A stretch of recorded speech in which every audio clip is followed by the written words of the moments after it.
Nah, don't say nothing.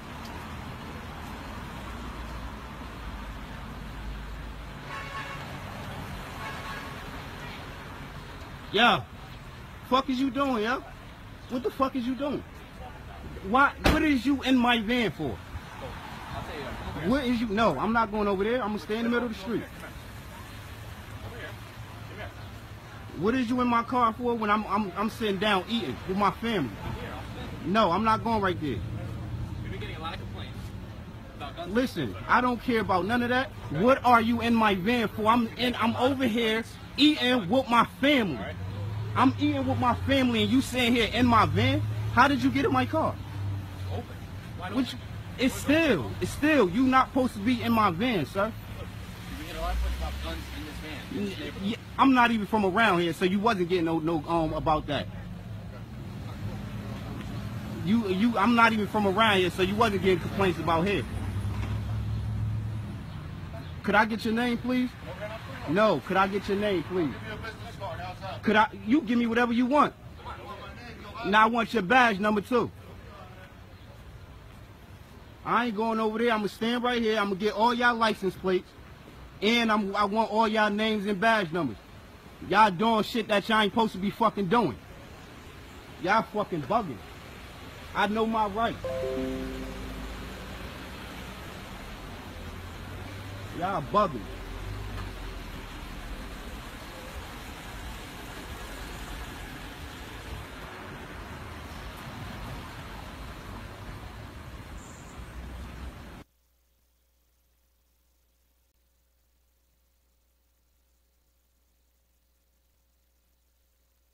Watch, family walks outside to see a cop illegally breaking into their van.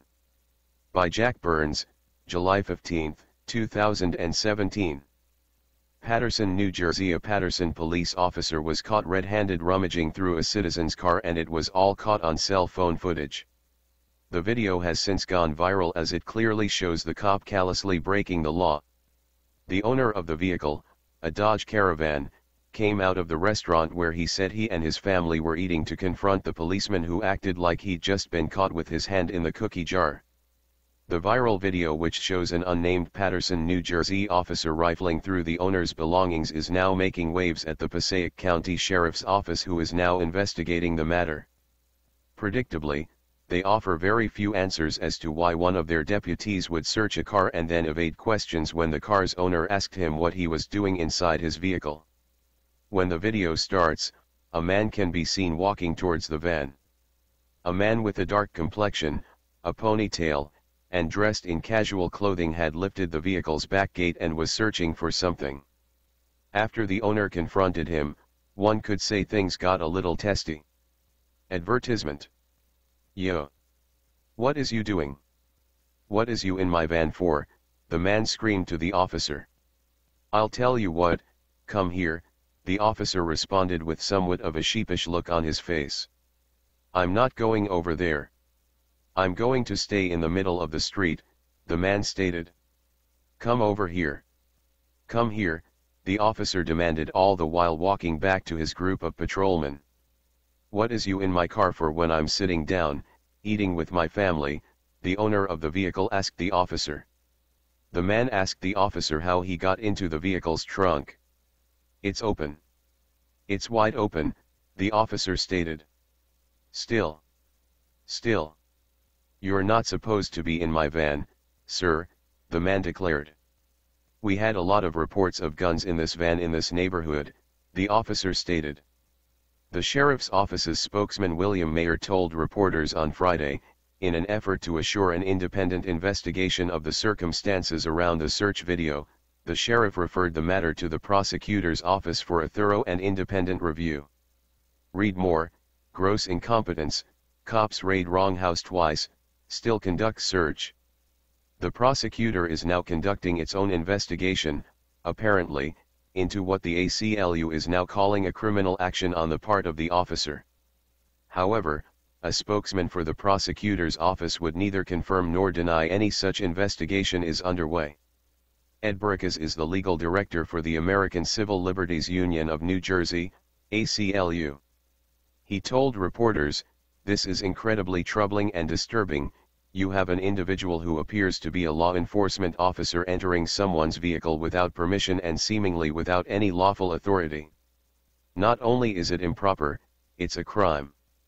Because the officer refused to answer any of the man's questions, there's reason to believe the search was unwarranted. Burkus called his actions unprofessional and stated, "We don't know if it's just an unlawful search which is bad enough itself or something more nefarious." In the comments section of the YouTube video, residents of Paterson stated their belief the officer may have been planting evidence in the man's car. The apparent distrust some of the residents have may be based upon bad experiences many have experienced in dealing with Paterson police. Many commented Paterson's police force is corrupt and they routinely violate the citizenry's civil rights afforded them by the U.S. Constitution. The Fourth Amendment states officers do not have the right to unreasonable searches and seizures, and if the sheriff's office and the prosecutor's office concludes a crime has been committed by the officers involved, charges are likely to follow. We, at TFTP, dug deeper for answers and may have stumbled upon something. In April, the Paterson Police Department bragged on Facebook about a drug bust of a couple who were using their minivan and their apartment to sell drugs. Read more: cops invade woman's home with no warrant, assault her, demand she do their job for them.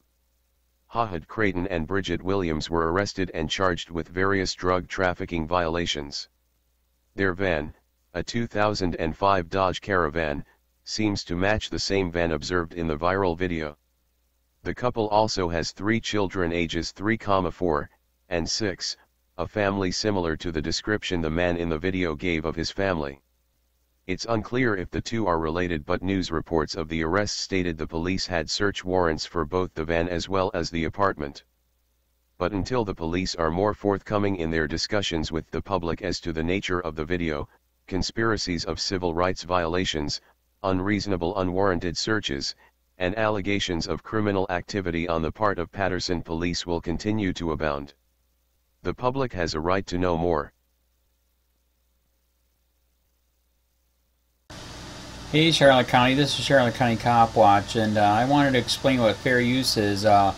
You can use pieces of news articles if you're doing it for news reporting, you have commentary, and you're doing it for education purposes. So that's what fair use is, as you can see right here. Another reason why I wanted to make this video is to let you know I have just joined with Patreon. A nice thing with Patreon, I make no money on YouTube. They took the money away years ago, and so this is another way to give, and it's a nice thing too because you can give monthly. You can give $1, $5, $10, whatever. I do 4 to 5 hours a day on trying to wake the sheep up on how corrupt it is and different ways that you can fight the corruption. So Patreon is a way that you can do it, and then of course the old way is still there. Donate to Charlotte County Cop Watch with PayPal or credit card. So keep that in mind. 4 to 5 hours a day. I make no money, but the corruption happened to me and I'm sick of it, so I'm trying to wake people up. But my wife would love it if if we could get some help out there. There's 47,000 subscribers. Just think if each one of you subscribers just gave let's say actually yes, $1 a month. 47,000 subscribers gave $1 a month. That would be awesome. That's not going to happen. But anyways, that would be great if it did happen. But do the math in your head. Just think about it. Like I said, 4 to 5 hours a day. I get no money from YouTube. YouTube has gone nuts. You can't do anything anymore. They're taking the money away everywhere. So these are a couple different ways that you can still help out with all this time that I put in. And as you know, I'm in a special situation where at least I can do it. 4 to 5 hours a day.